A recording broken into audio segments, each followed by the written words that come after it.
I really love doodling, but sometimes I feel a little bit doodle challenged.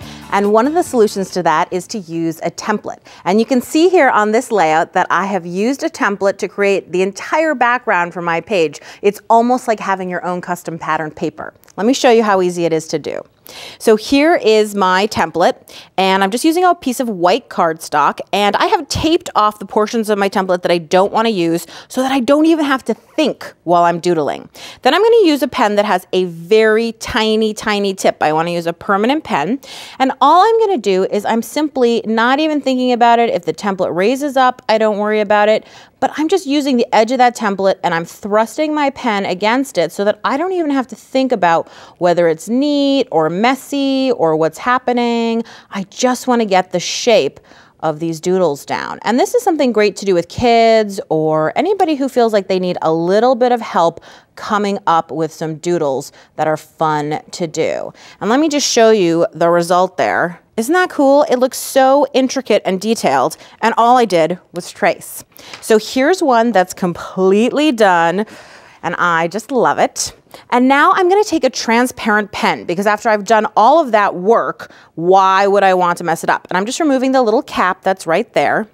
And I just pull that off and discard it. And now this pen has a really liquid ink that's just going to fill in each of these shapes. And I'm just letting it run through that whole thing. And because it's transparent, again, I don't have to be that careful.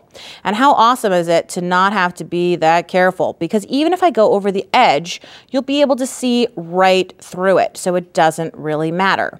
Now, one of the things that I did when I was doing this for my layout is I decided that I didn't actually want to color the whole thing. I only wanted to color the center section.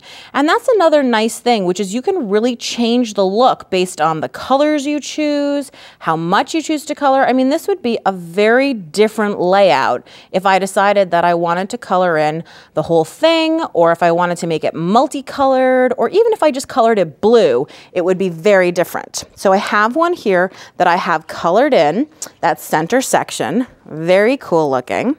And now what I want to do is I want to add some watercolor splats just to give it a little bit of movement. So I'm taking a super wet brush and I'm dipping it into some black paint, loading my brush with paint and water.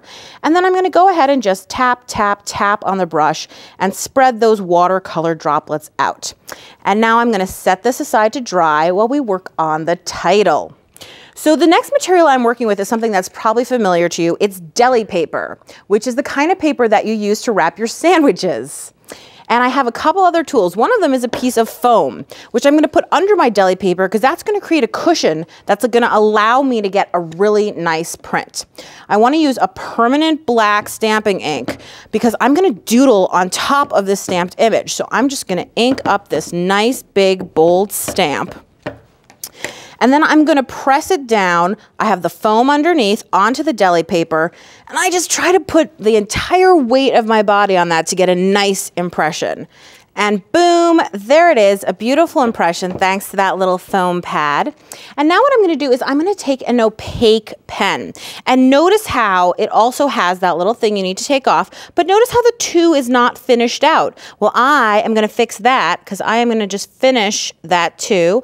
I just do the top, and again, the ink flows out of these pens almost like paint, so it just goes on real smooth and easy, and I don't have to think about it too much. I'm enjoying the zen of coloring.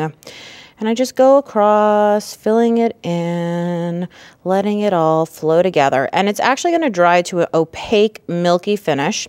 And you know, I might do this stripe too to add a little coordination. And this again ties the color orange throughout the layout, which I've used in the background, which is in the photo I'm using.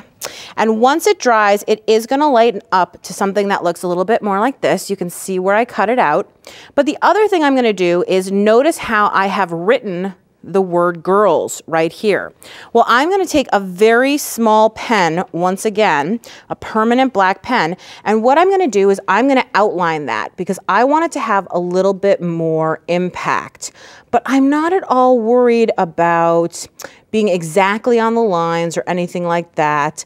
I'm just giving it an easy outline. And then that, again, is very easy to cut out. And one of the things I like working with the deli paper is, if I bring this over, and my watercolor is still a little bit wet, so it may get onto some of the deli paper, but if I put that onto this layout, you can hardly even tell that it isn't exactly cut out. And the same is true for the two.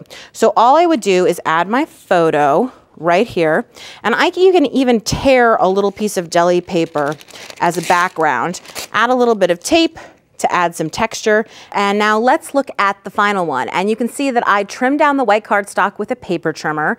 And then I used some scissors to cut this nice wonky edge out of some pattern paper and glue it right on. I like that contrast of the handmade with something that's a little harder. I hope that you enjoyed this, and we'll be right back.